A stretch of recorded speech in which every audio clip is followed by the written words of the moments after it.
and welcome to Play PKN, the weekly video bulletin of the top news stories on PKN Packaging News, Australia's media hub for the packaging industry. I'm PKN's publisher, Lindy Hewson, and this week's bulletin is brought to you by KM Packaging, specialists in high-performance lidding films and shaped pre-made pouches.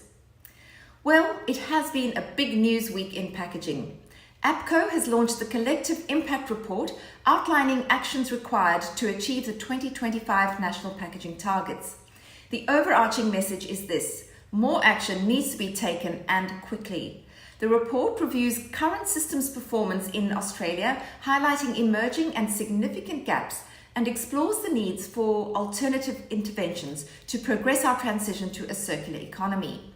Analysing data for the 2019-2020 period, the report highlights current material losses in the packaging system, from design through to collection, sorting and reprocessing. It reveals that an estimated 45% of packaging was disposed to landfill in 2019-2020, representing a loss of resources valued at approximately $360 million. An additional 1.9 million tonnes of greenhouse gas emissions could have been avoided if this material had been recycled instead of being landfilled. Now, by material, plastics overall presents the biggest challenge, where the 16% recovery falls far short of the 70% target, with soft plastics scoring the lowest overall at 4%. What's clear is that it will take more than a wholesale collaborative effort from actors across the supply chain to address these gaps, with some stakeholders suggesting that businesses need incentives and even disincentives to spur them into action faster, including government mandates.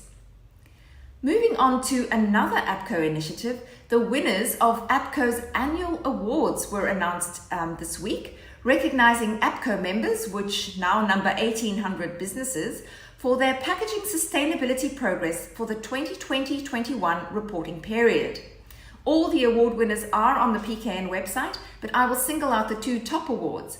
Kellogg Australia took home the main prize, the Sustainable Packaging Excellence Award, for its work to optimize 99% of its packaging for material efficiency by converting to renewable packaging formats, along with the continued application of the Australasian REDcycling label on the company's packaging.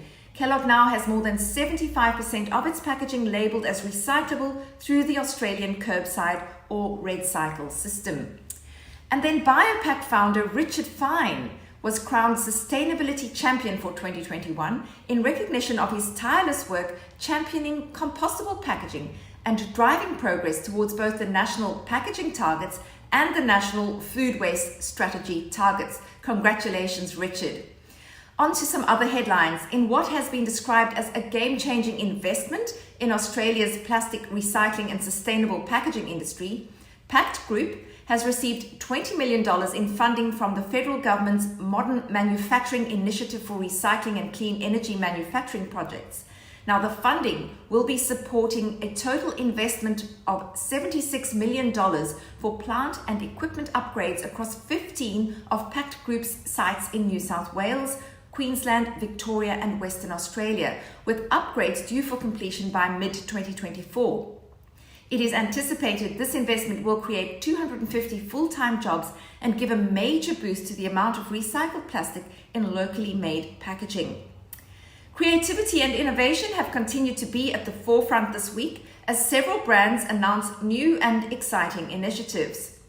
Perfection Fresh has launched via its packaging an immersive and interactive web-based augmented reality experience for consumers to educate them on the company's unique farming environment and product provenance.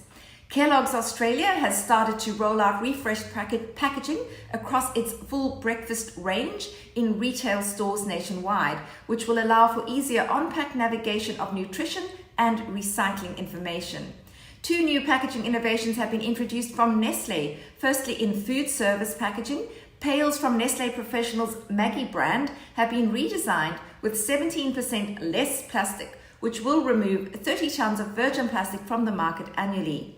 Then in the FMCG area, Nestle Baker's Choice range will now be available in downsized flexible packs, which will reduce the use of plastic by around 1.68 million tons annually. And lastly, a merger in the recycling space was announced late last week Flexible packaging collection business REDcycle has become a partnering arm of advanced recycling pioneer iQRenew in a merger set to expand recovery of flexible packaging materials, which we've just heard is very essential, and to create new markets for soft plastics. Well, that's the wrap for this week. More details on these stories and others announced can be found on our website, packagingnews.com.au. Thanks for watching. Lindy Hewson signing off.